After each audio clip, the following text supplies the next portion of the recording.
ისევ ერთად ვართ, მეგობრებო, და ახლა გითხრათ პირდაპირ. ჯეკ დელა მედლენა ვერ გადაურჩა იმას, რაც ორმაგი სისწრაფით ატარა ისლამ მახაჩევმა.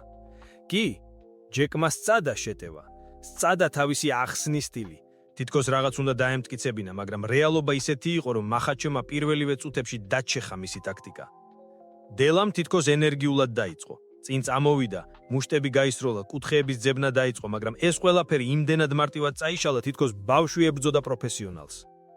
ისლამმა მალევე დაინახა დელას დანაწევრებული მოძრაობები, დროის დაკარგვის გარეშე მიუახლოვდა, ჩაკეტა სივრცე და ისე შეიტანა ნახტომი ტერფში, თითქოს წინ უბრალოდ ჩანტა ედგა. გადაყვანა? კატასტროფულად მარტივი.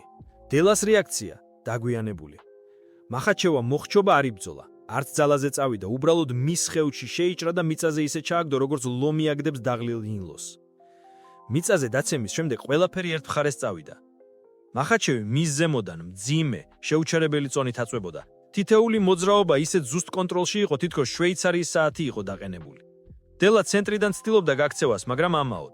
მახაჩევი წინასწარ ხედავდა მის რეაქციებს. ვერც კუთხით გარბოდა, ვერც ფეხს აყენებდა. იქვე აშკარად ჩანდა. დელა არ იყო მზად ასეთი ბრუტალური ტემპისთვის. ფიზიკური განსხვავება კიდე უფრო თვალსაჩინო გახდა. მახაჩევი ნახევარსაშუალო წონაში თითქოს ცხოველად გადაიქცა, მკვრივი, ძლიერი, დაუნდობელი. დელას სახეზე შიში გაჩნდა, არა იმიტომ რომ ტყივილი დაედო, არამედ იმიტომ რომ ხვდებოდა ამ ბრძოლაში რწმენაც კი ვერ უშველიდა. ეს იყო სრული დამცირება. და ეს მხოლოდ დასაწყისი იყო. ახლა მოდით გადავიდეთ ციფრებზე, იმიტომ რომ სწორედ ისინი გვაჩვენებენ რეალურ სიმართლეს, დაუფარავად და უკომპრომისოდ. დელამ მთლიანობაში მხოლოდ 31 დარტყმა მიაყენა და ეს დარტყმებიც უმეტესად იმ მომენტებში, როცა ცდილობდა როგორმე ჰაერი ჩაესუმთქა.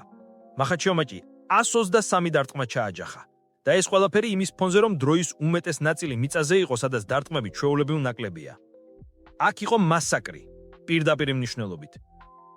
აქცენტირებული დარტყმები, დელა 20, მახაჩევი 26. და ეს უკვე ადასტურებს, მახაჩევი არა მხოლოდ აკონტროლებდა, არამედ ზუსტ დაზიანებასაც აყენებდა, თითქოს თავისთვის ივარჯიშა მშვიდად მწვავე სიზუსტით.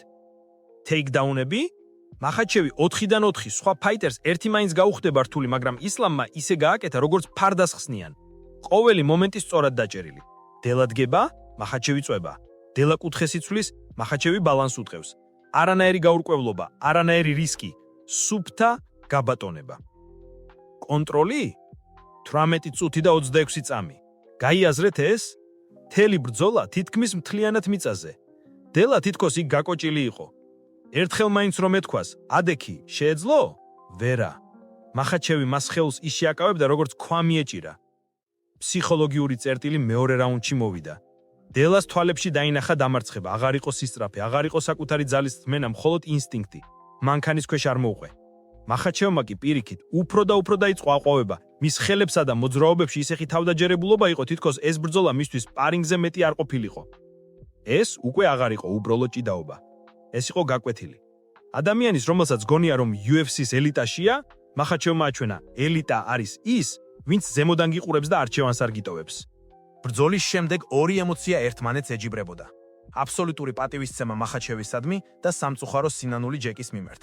დელა ცდილობდა გადარჩენას, ცდილობდა გადასვლებს, ცდილობდა რაღაც საოცრებას, მაგრამ როცა ოპონენტი ისეთ დონეზეა, სადაც თითოეული შენი მცდელობა უკვე წინასწარ აქვს ჩამოწერილი, შენ არ იბრძვი. შენ უბრალოდ ებძვის სასოწარკვეთას. მახაჩევი აკეთებდა ტეიქდაუნს როცა უნდოდა, აკონტროლებდა როცა უნდოდა, ცხელოდა თუ არა, მას არასოდეს უტყდებოდა თამაში. დელასთვის კი ყველაფერი მიყვავდა იმ მომენტამდე, როცა მხოლოდ დროის თუ არჩებოდა. და მაინც ამ სიგიჟეში ერთი დეტალი გამოიკვეთა. პატარა, მაგრამ მნიშვნელოვანი სისუსტე მახაჩევისგან. არა ისეთი, რასაც ნებისმიერი გამოიყენებს, მაგრამ ისეთი, რაც ილია ტოპურიას სერიოზულ გასაღებად შეიძლება იქცეს. ეს დეტალი ბევრმა ვერ შენიშნა, მე კი დავინახე და სწორედ ამიტომ საჭიროა შემდეგი ვიდეო. მახაჩევი ვორს ტოპურია, ის წერტილი, რომელიც ყველაფერს გადაწყვიტავს. იქ დავანგრევ ყველაფერს დეტალებში. რას გამოავლინა მახაჩევმა?